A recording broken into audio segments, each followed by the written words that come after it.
Big thanks to masterbuilt for sponsoring this video. I know you want to make delicious barbecue, and I got the perfect recipe for you. I'm also going to show you how you can make the recipe a lot faster and a lot tastier.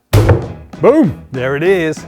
A beautiful piece of meat. I picked up this pork loin this morning at my local butcher. I thought, what better way to show you guys how to make delicious barbecue than with some fresh cut pork. This is our beautiful pork loin. Absolute fantastic pigs roaming around freely, building up loads and loads of flavor for us to try. First, I'm gonna trim this one up. And you can see right here is the white meat. Here's some red meat with some coloration. And this is the actual loin. So I'm gonna trim that up. I'm also going to trim off the fat cap. Of course you can have your butcher do this for you, but the main thing is that we want a clean loin so we can add the maximum amount of flavor. Yo. But it's so hittable. Look, it's begging to be slapped. It's slapping meat. Time to make the PitmasterX barbecue pork rub, starting with 2 tablespoons of salt, 2 tablespoons of paprika powder, 2 tablespoons of onion powder, a teaspoon of garlic powder, a teaspoon of ground cloves, and a teaspoon of nutmeg. Shake you up and your favorite pork rub is ready to go. And of course, you know where to find that recipe. And my seasoning is now ready to go on this beautiful pork loin. But there's always a but. The but is that we're not gonna do it. We're not gonna put it on right now. There is a hack to make this a lot tastier than just putting some rub on the outside of this meat. Namely, brining this piece of meat. It will make it more tasty. That's why we brine. We take loads and loads of flavor and then just let the salt draw into the meat with the flavors, and then it will stick there. Once you bite into it, it's gonna release all that flavor. Scratch that, it's just going to be delicious. However, if we're going to brine this, a thick piece of meat like this, it's going to take about 7 days. Just think about it, making bacon takes 7 days, and that's for a good reason, because you need all that salt to go into the meat. We don't have 7 days. Nobody has 7 days. That's why I'm going to show you the pro way to do it, to skip the 7 days and just get to the point, get the flavor in. So I'm going to make another batch of the PitmasterX barbecue pork rub.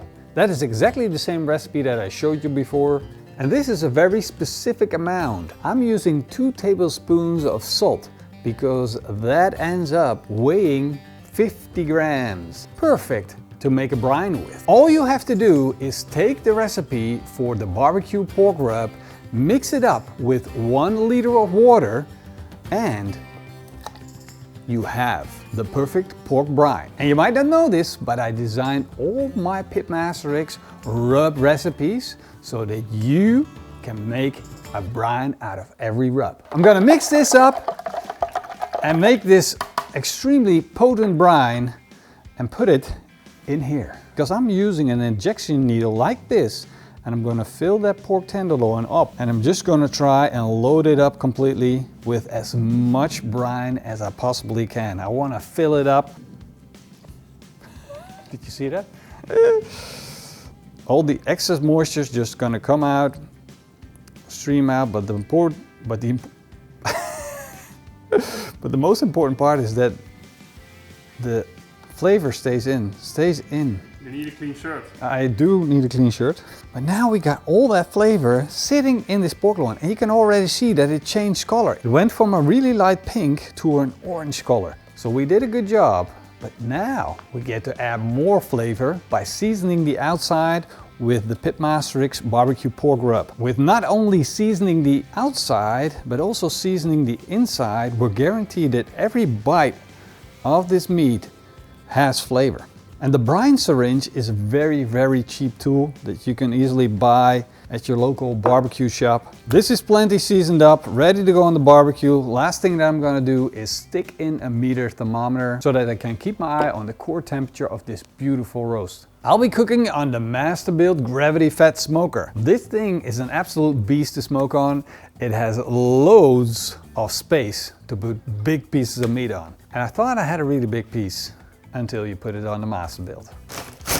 I'm gonna load it up with some premium lump charcoal, put in a couple of fire starters. Let's turn it on and set the temperature to around 220 degrees Fahrenheit. Of course, you can also set the temperature in the app, and if you want to, you can even switch between Fahrenheit and Celsius. So as you can see, it's now switched to Celsius. Switch it back. Boop, boop. It's set to smoke at a temperature of around 110 degrees Celsius, which is almost 220 degrees Fahrenheit. I'm gonna let that pork tenderloin smoke, and therefore I'm going to need a nice chunk of smoke wood.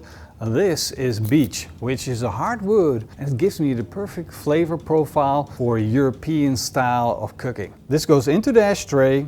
Burning embers will drip down onto the wood and create enough smoke for the beautiful tenderloin to get the perfect amount of smoke. I'm going to set the temperature on my thermometer so I can keep an eye on it and I get an automatic notification when it's done. And in the meantime, while we're waiting for that, I'm going to change my shirt and make a barbecue sauce.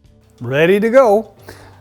Got my Scotch-Brite pan, got my little burner, a cup of ketchup. That's what we're starting with because we're making the PitmasterX sweet apple barbecue sauce. Then I'm going to add a quarter cup of apple juice. Trying to use a good quality apple juice, it makes all the difference. Followed by a tablespoon of Worcester sauce, a little bit of ground pepper, a tablespoon of the PitmasterX classic barbecue rub, a tablespoon of honey, and 3 tablespoons of cane sugar. Mix it up until it turns into a syrupy bubble. And then your PitmasterX barbecue sauce is ready. My meter thermometer says it's about 7 minutes until my loin is ready to be taken off the barbecue. And before we're going to take it off, I want to brush some barbecue sauce on it first. So let's take a look. And whoa! We built up a little bit of crust. We picked up some smoke color. This is starting to look really promising. I'm going to take the PitmasterX sweet apple barbecue sauce and brush it on. A nice thick layer, so we're going to get it nice and sticky. I'm going to give this 7 more minutes and then we'll take another look. We got beautiful, delicious sticky colors, sticky sauce on top, rub underneath. But now we want to see if the brine and the flavor is also on the inside. Whoa, look at that.